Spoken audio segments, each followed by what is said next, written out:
जय श्री कृष्णा। आपका दीक्षिखा के चैनल में स्वागत है। श्रीमद् भगवत गीता, दैवी और आसुरी स्वभाव, अध्याय 16 भाग 1। श्री भगवानुवाच अभय सत्व संश्रुद्धिर्ज्ञान योग व्यवस्थिति है। दान दमश्च यज्ञश्च स्वाध्यायस्तप आर्जवम्, अहिंसा सत्यम क्रोधस्त्यागः शांतिर्पैशृनम्, दया भूतेष्वलो लुप्त्वन् मार्दवः ह्रीर्चापलम्, तेजः क्षमा धृतियः शौच मद्रोहो नातिमानिता, भवन्ति संपदन् दैवीं भिजातस्य भारत। इसका भावार्थ है, भगवान ने कहा, हे भरत पुत्र, निर्भयता, आत्मशुद्धि, आध्यात्मिक ज्ञान का अनुशीलन, दान, आत्मसंयम, यज्ञपरायणता, वेदाध्ययन, तपस्या, सरलता, अहिंसा, सत्यता, क्रोधविहीनता, त्याग, शांति, छिद्रान्वेषण में अरुचि, समस्त जीवों पर करुण, लोभविहीनता, भद्रता, लज्जा, संकल्प, तेज, क्षमा, धैर्य, पवित्रता, ईर्ष्या तथा सम्मान की अभिलाषा से मुक्ति, ये सारे दिव्य गुण हैं जो दैवी प्रकृति से संपन्न देवतुल्य पुरुषों में पाए जाते हैं। इसका तात्पर्य है, 15वें अध्याय के प्रारंभ में इस भौतिक जगत रूपी अश्रवत्थ वृक्ष की व्याख्या की गई थी। उससे निकलने वाली अतिरिक्त जड़ों की तुलना जीवों के शुभ तथा अशुभ कर्मों से की गई थी। 9वें अध्याय में भी देवों तथा असुरों का वर्णन हुआ है। अब वैदिक अनुष्ठानों के अनुसार सतोगुण में किए गए सारे कार्य मुक्ति पथ में प्रगति करने के लिए शुभ माने जाते हैं और ऐसे कार्यों को दैवी प्रकृति कहा जाता है। जो लोग इस दैवी प्रकृति में स्थित होते हैं वे मुक्ति के पथ पर अग्रसर होते हैं। इसके विपरीत उन लोगों के लिए जो रजो तथा तमोगुण में रहकर कार्य करते हैं, मुक्ति की कोई संभावना नहीं रहती। उन्हें या तो मनुष्य की तरह इसी भौतिक जगत में रहना होता है या फिर वे पशुयोनि में या इससे भी निम्न योनियों में अवतरित होते हैं। इस 16वें अध्याय में भगवान दैवी प्रकृति तथा उसके गुणों एवं आसुरी प्रकृति तथा उसके गुणों का समान रूप से वर्णन करते हैं। वे इन गुणों के लाभों तथा हानियों का भी वर्णन करते हैं। दिव्य गुणों या देवी प्रवृत्तियों से युक्त उत्पन्न व्यक्ति के प्रसंग में प्रयुक्त अभिजातस्य शब्द बहुत सारगर्भित है। देवी परिवेश में संतान उत्पन्न करने को वैदिक शास्त्रों में गर्भाधान संस्कार कहा गया है। यदि माता पिता चाहते हैं कि दिव्य गुणों से युक्त संतान उत्पन्न हो तो उन्हें सामाजिक जीवन में मनुष्यों के लिए बताए गए 10 नियमों का पालन करना चाहिए। भगवद गीता में हम पहले ही पढ़ चुके हैं कि अच्छी संतान उत्पन्न करने के निमित्त मैथुन जीवन साक्षात कृष्ण है, मैथुन जीवन गर्हित नहीं है। यदि इसका कृष्ण भावनामृत में प्रयोग किया जाए, जो लोग कृष्ण भावनामृत में हैं, कम से कम उन्हें तो कुत्ते बिल्लियों की तरह संतानें उत्पन्न नहीं करनी चाहिए। उन्हें ऐसी संतानें उत्पन्न करनी चाहिए जो जन्म लेने के पश्चात कृष्ण भावना भावित हो सकें। कृष्ण भावनामृत में तल्लीन माता पिता से उत्पन्न संतानों को इतना लाभ तो मिलना ही चाहिए। वर्णाश्रम धर्म नामक सामाजिक संस्था जो समाज को सामाजिक जीवन के 4 विभागों एवं कामधंधों अथवा वर्णों के 4 विभागों में विभाजित करती है, मानव समाज को जन्म के अनुसार विभाजित करने के उद्देश्य से नहीं है। ऐसा विभाजन शैक्षिक योग्यताओं के आधार पर किया जाता है। ये विभाजन समाज में शांति तथा संपन्नता बनाए रखने के लिए है। यहाँ पर जिन गुणों का उल्लेख हुआ है उन्हें दिव्य कहा गया है और वे आध्यात्मिक ज्ञान में प्रगति करने वाले व्यक्तियों के निमित्त हैं, जिससे वे भौतिक जगत से मुक्त हो सकें। वर्णाश्रम संस्था में सन्यासी को समस्त सामाजिक वर्गों तथा आश्रमों में प्रधान या गुरु माना जाता है। ब्राह्मण को समाज के 3 वर्णों क्षत्रियों, वैश्यों तथा शूद्रों का गुरु माना जाता है, लेकिन सन्यासी इस संस्था के शीर्ष पर होता है और ब्राह्मणों का भी गुरु माना जाता है। सन्यासी की पहली योग्यता निर्भयता होनी चाहिए, चूंकि सन्यासी को किसी सहायक के बिना एकाकी रहना होता है। अतएव भगवान की कृपा ही उसका एकमात्र आश्रय होता है। जो यह सोचता है कि सारे संबंध तोड़ लेने के बाद मेरी रक्षा कौन करेगा, तो उसे सन्यास आश्रम स्वीकार नहीं करना चाहिए। उसे यह पूर्ण विश्वास होना चाहिए कि कृष्ण या अंतर्यामी स्वरूप परमात्मा सदैव अंतर में रहते हैं। वे सब कुछ देखते रहते हैं और जानते हैं कि कोई क्या करना चाहता है।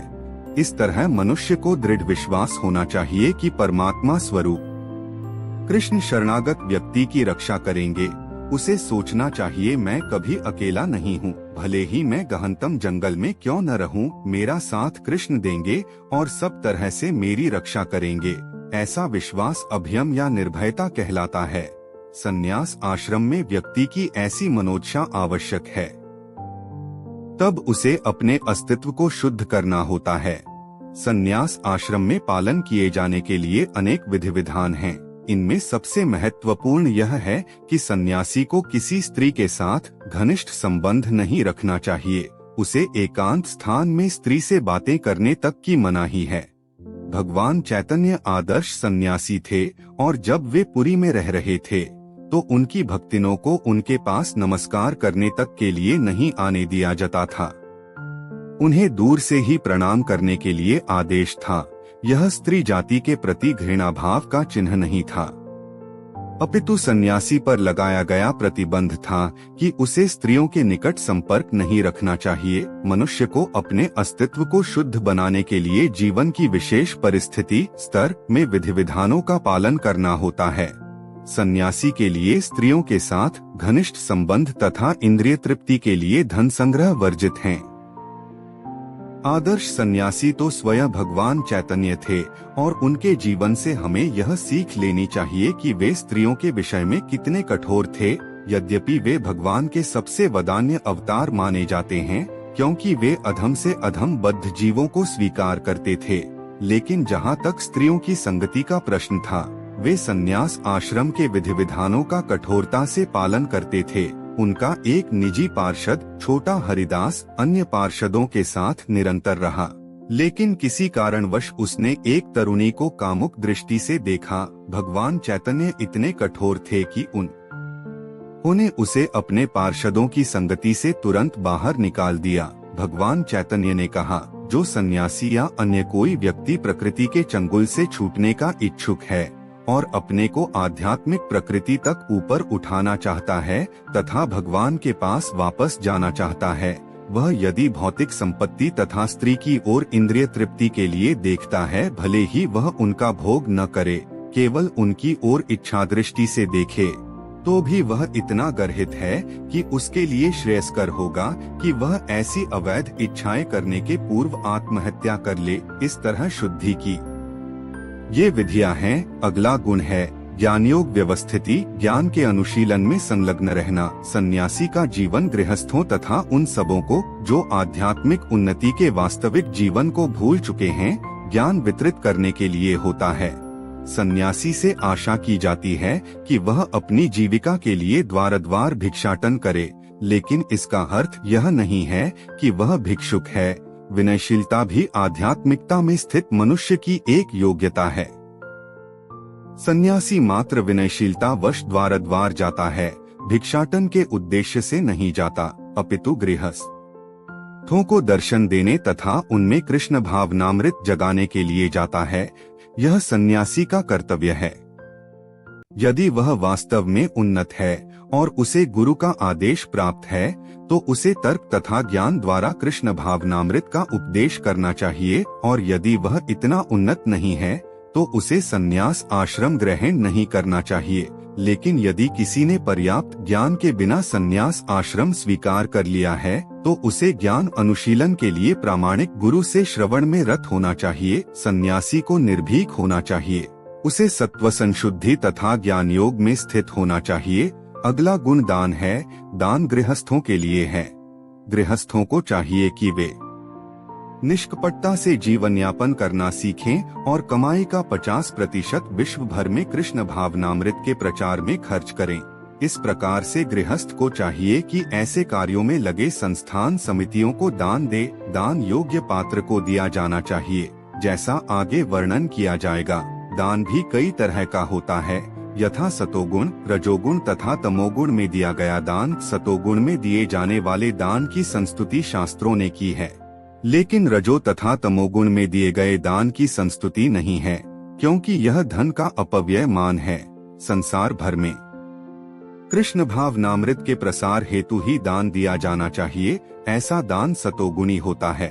जहाँ तक दम आत्मसंयम का प्रश्न है, यह धार्मिक समाज के अन्य आश्रमों के ही लिए नहीं है, अपितु गृहस्थ के लिए विशेष रूप से है।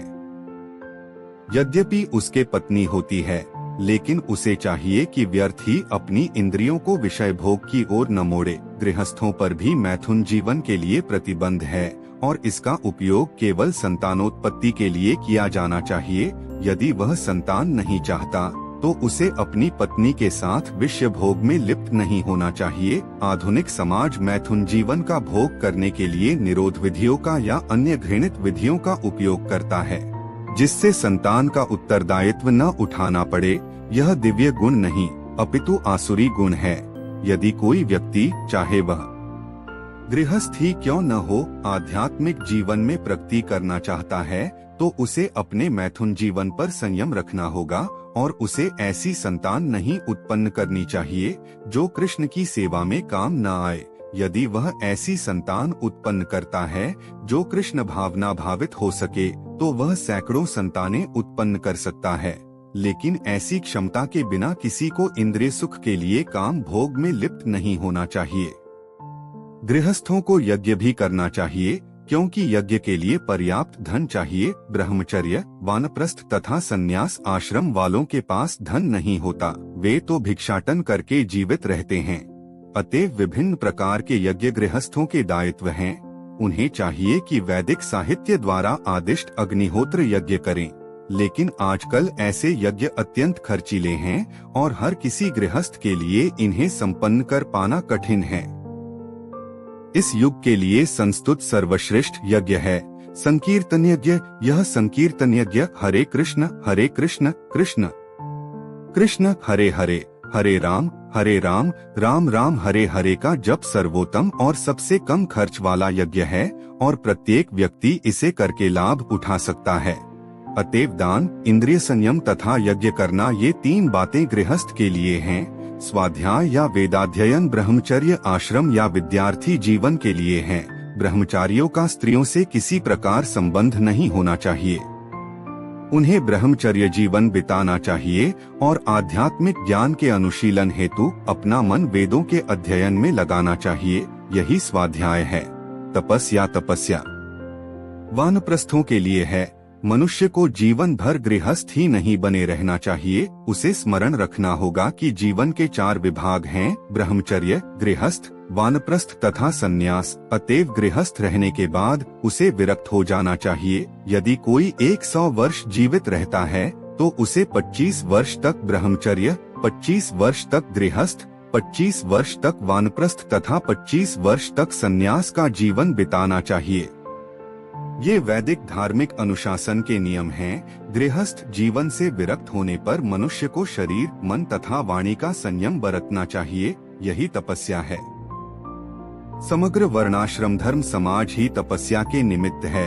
तपस्या के बिना किसी को मुक्ति नहीं मिल सकती। इस सिद्धांत की संस्तुति न तो वैदिक साहित्य में की गई है, न भगवद गीता में कि जीवन में तपस्या की आवश्यकता नहीं है और कोई कल्पनात्मक चिंतन करता रहे तो सब कुछ ठीक हो जाएगा। ऐसे सिद्धांत तो उन दिखावटी अध्यात्मवादियों द्वारा बनाए जाते हैं जो अधिक से अधिक अनुयायी बनाना चाहते हैं। यदि प्रतिबंध हो, विधि विधान न हो तो लोग इस प्रकार आकर्षित न हो। अतएव जो लोग धर्म के नाम पर अनुयायी चाहते हैं वे केवल दिखावा करते हैं। वे अपनी विद्यार्थियों के जीवनों पर कोई प्रतिबंध नहीं लगते और न ही अपने जीवन पर। लेकिन वेदों में ऐसी विधि को स्वीकृति नहीं की गई जहाँ तक ब्राह्मणों की सरलता, आर्जवम का संबंध है। इसका पालन न केवल किसी एक आश्रम में किया जाना चाहिए, अपितु चारों आश्रमों के प्रत्येक सदस्य को करना चाहिए, चाहे वह ब्रह्मचर्य, गृहस्थ, वानप्रस्थ अथवा संन्यास आश्रम में हो। मनुष्य को अत्यंत सरल तथा सीधा होना चाहिए। अहिंसा का अर्थ है किसी जीव के प्रगतिशील जीवन को न रोकना। किसी को यह नहीं सोचना चाहिए कि चूंकि शरीर के वध किए जाने के बाद आत्मा स्फुलिंग नहीं मरता, इसीलिए इंद्रिय तृप्ति के लिए पशुवध करने में कोई हानि नहीं है। प्रचुर अन्न, फल तथा दुग्ध की पूर्ति होते हुए भी आजकल लोगों में पशुओं का मांस खाने की लत पड़ी हुई है। लेकिन पशुओं के वध की कोई आवश्यकता नहीं है। यह आदेश हर एक के लिए है।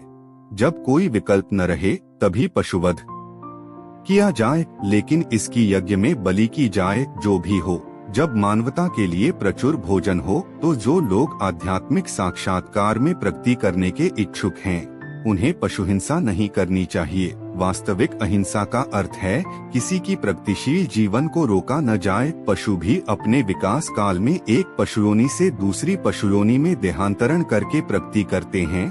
यदि किसी ऐसे पशु का वध कर दिया जाता है तो उसकी प्रगति रुक जाती है।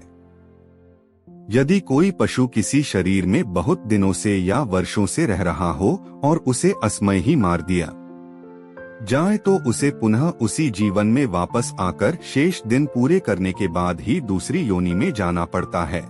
अतएव अपने स्वाद की तुष्टि के लिए किसी की प्रगति को नहीं रोकना चाहिए। यही अहिंसा है।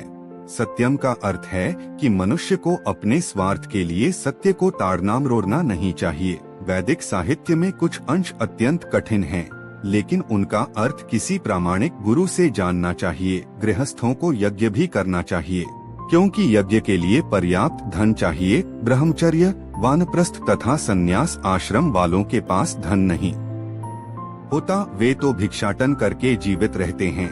अतएव विभिन्न प्रकार के यज्ञ गृहस्थों के दायित्व हैं। उन्हें चाहिए कि वैदिक साहित्य द्वारा आदिष्ट अग्निहोत्र यज्ञ करें, लेकिन आजकल ऐसे यज्ञ अत्यंत खर्चीले हैं और हर किसी गृहस्थ के लिए इन्हें संपन्न कर पाना कठिन है।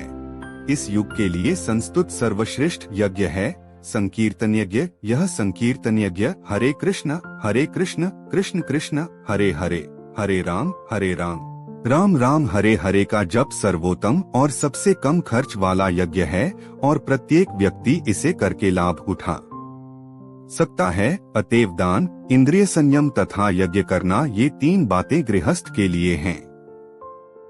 स्वाध्याय या वेदाध्ययन ब्रह्मचर्य आश्रम या विद्यार्थी जीवन के लिए है। ब्रह्मचारियों का स्त्रियों से किसी प्रकार संबंध नहीं होना चाहिए। उन्हें ब्रह्मचर्य जीवन बिताना चाहिए और आध्यात्मिक ज्ञान के अनुशीलन हेतु अपना मन वेदों के अध्ययन में लगाना चाहिए। यही स्वाध्याय है। तपस्या वानप्रस्थों के लिए है। मनुष्य को जीवन भर गृहस्थ ही नहीं बने रहना चाहिए। उसे स्मरण रखना होगा कि जीवन के 4 विभाग हैं: ब्रह्मचर्य, गृहस्थ, वानप्रस्थ तथा संन्यास। अतएव गृहस्थ रहने के बाद उसे विरक्त हो जाना चाहिए। यदि कोई 100 वर्ष जीवित रहता है तो उसे 25 वर्ष तक ब्रह्मचर्य, 25 वर्ष तक गृहस्थ, 25 वर्ष तक वानप्रस्थ तथा 25 वर्ष तक संन्यास का जीवन बिताना चाहिए। ये वैदिक धार्मिक अनुशासन के नियम हैं। गृहस्थ जीवन से विरक्त होने पर मनुष्य को शरीर, मन तथा वाणी का संयम बरतना चाहिए। यही तपस्या है। समग्र वर्णाश्रम धर्म समाज ही तपस्या के निमित्त है। तपस्या के बिना किसी को मुक्ति नहीं मिल सकती। इस सिद्धांत की संस्तुति न तो वैदिक साहित्य में की गई है, न भगवद गीता में कि जीवन में तपस्या की आवश्यकता नहीं है। और कोई कल्पनात्मक चिंतन करता रहे तो सब कुछ ठीक हो जाएगा। ऐसे सिद्धांत तो उन दिखावटी अध्यात्मवादियों द्वारा बनाए जाते हैं जो अधिक से अधिक अनुयायी बनाना चाहते हैं। यदि प्रतिबंध हो, विधि विधान न हो तो लोग इस प्रकार आकर्षित न हो। अतएव जो लोग धर्म के नाम पर अनुयायी चाहते हैं वे केवल दिखावा करते हैं। वे अपनी विद्यार्थियों के जीवनों पर कोई प्रतिबंध नहीं लगते और न ही अपने जीवन पर। लेकिन वेदों में ऐसी विधि को स्वीकृति नहीं की गई जहाँ तक ब्राह्मणों की सरलता, आर्जवम का संबंध है। इसका पालन न केवल किसी एक आश्रम में किया जाना चाहिए अपितु चारों आश्रमों के प्रत्येक सदस्य को करना चाहिए, चाहे वह ब्रह्मचर्य, गृहस्थ, वानप्रस्थ अथवा संन्यास आश्रम में हो। मनुष्य को अत्यंत सरल तथा सीधा होना चाहिए। अहिंसा का अर्थ है किसी जीव के प्रगतिशील जीवन को न रोकना। किसी को यह नहीं सोचना चाहिए कि चूंकि शरीर के वध किए जाने के बाद आत्मा स्फुलिंग नहीं मरता, इसीलिए इंद्रिय तृप्ति के लिए पशुवध करने में कोई हानि नहीं है। प्रचुर अन्न, फल तथा दुग्ध की पूर्ति होते हुए भी आजकल लोगों में पशुओं का मांस खाने की लत पड़ी हुई है। लेकिन पशुओं के वध की कोई आवश्यकता नहीं है। यह आदेश हर एक के लिए है। जब कोई विकल्प न रहे तभी पशुवध किया जाए, लेकिन इसकी यज्ञ में बलि की जाए। जो भी हो, जब मानवता के लिए प्रचुर भोजन हो तो जो लोग आध्यात्मिक साक्षात्कार में प्रगति करने के इच्छुक हैं, उन्हें पशुहिंसा नहीं करनी चाहिए। वास्तविक अहिंसा का अर्थ है किसी की प्रगतिशील जीवन को रोका न जाए। पशु भी अपने विकास काल में एक पशुयोनि से दूसरी पशुयोनि में देहांतरण करके प्रगति करते हैं। यदि किसी ऐसे पशु का वध कर दिया जाता है तो उसकी प्रगति रुक जाती है। यदि कोई पशु किसी शरीर में बहुत दिनों से या वर्षों से रह रहा हो और उसे असमय ही मार दिया जाए तो उसे पुनः उसी जीवन में वापस आकर शेष दिन पूरे करने के बाद ही दूसरी योनि में जाना पड़ता है। अतएव अपने स्वाद की तुष्टि के लिए किसी की प्रगति को नहीं रोकना चाहिए। यही अहिंसा है। सत्यम का अर्थ है कि मनुष्य को अपने स्वार्थ के लिए सत्य को ताड़ना मरोड़ना नहीं चाहिए। वैदिक साहित्य में कुछ अंश अत्यंत कठिन हैं, लेकिन उनका अर्थ किसी प्रामाणिक गुरु से जानना चाहिए। वेदों को समझने की यही विधि है। श्रुति का अर्थ है किसी अधिकारी से सुनना। मनुष्य को चाहिए कि अपने स्वार्थ के लिए कोई विवेचना न गढ़े। भगवद गीता की अनेक टीकाएं हैं जिसमें मूल पाठ की गलत व्याख्या की गई है। शब्द का वास्तविक भावार्थ प्रस्तुत किया जाना चाहिए और इसे प्रामाणिक गुरु से ही सीखना चाहिए। अक्रोध का अर्थ है क्रोध को रोकना। यदि कोई क्षुब्ध बनावे तो ही सहिष्णु बने रहना चाहिए, क्योंकि एक बार क्रोध करने पर सारा शरीर दूषित हो जाता है।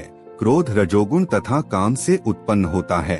अतएव जो योगी है उसे क्रोध पर नियंत्रण रखना चाहिए। अपैशुनम का अर्थ है कि दूसरे के दोष न निकाले और व्यर्थ ही उन्हें सही न करे। निस्संदेह चोर को चोर कहना छिद्रान्वेषण नहीं है, लेकिन निष्कपट व्यक्ति को चोर कहना उस व्यक्ति के लिए परम अपराध होगा जो आध्यात्मिक जीवन में प्रगति करना चाहता है। ह्री का अर्थ है कि मनुष्य अत्यंत लज्जाशील हो और कोई गर्हित कार्य न करे। अचापलम या संकल्प का अर्थ है कि मनुष्य किसी प्रयास से विचलित या उदास न हो। किसी प्रयास में भले ही असफलता क्यों न मिले, किंतु मनुष्य को उसके लिए खिन्न नहीं होना चाहिए। उसे धैर्य तथा संकल्प के साथ प्रगति करनी चाहिए। यहाँ पर प्रयुक्त तेजस शब्द क्षत्रियों के निमित्त है। क्षत्रियों को अत्यंत बलशाली होना चाहिए जिससे वह निर्बलों की रक्षा कर सकें। उन्हें अहिंसक होने का दिखावा नहीं करना चाहिए। यदि हिंसा की आवश्यकता पड़े तो हिंसा दिखानी चाहिए, लेकिन जो व्यक्ति अपने शत्रु का दमन कर सकता है उसे चाहिए कि कुछ विशेष परिस्थितियों में क्षमा कर दे। वह छोटे अपराधों के लिए क्षमादान कर सकता है। शौचम का अर्थ है पवित्रता, जो न केवल मन तथा शरीर की हो अपितु व्यवहार में भी हो। यह विशेष रूप से वणिक वर्ग के लिए है। उन्हें चाहिए कि वे काला बाजारी न करें। नाती मान्यता अर्थात सम्मान की आशा न करना शूद्रों अर्थात श्रमिक वर्ग के लिए है, जिन्हें वैदिक आदेशों के अनुसार चारों वर्णों में सबसे निम्न माना जाता है। उन्हें वृथा सम्मान या प्रतिष्ठा से फूलना नहीं चाहिए, बल्कि अपनी मर्यादा में बने रहना चाहिए। शूद्रों का कर्तव्य है कि सामाजिक व्यवस्था बनाए रखने के लिए वे उच्च वर्णों का सम्मान करें। यहाँ पर वर्णित 26 गुण दिव्य हैं। वर्णाश्रम धर्म के अनुसार इनका आचरण होना चाहिए। सारांश यह है कि भले ही भौतिक परिस्थितियाँ शोचनीय हों, यदि सभी वर्गों के लोग इन गुणों का अभ्यास करें तो वे क्रमशः आध्यात्मिक अनुभूति के सर्वोच्च पद तक उठ सकते हैं। गीता का अगला अध्याय सुनने के लिए चैनल को लाइक, शेयर और सब्सक्राइब जरूर करें। धन्यवाद।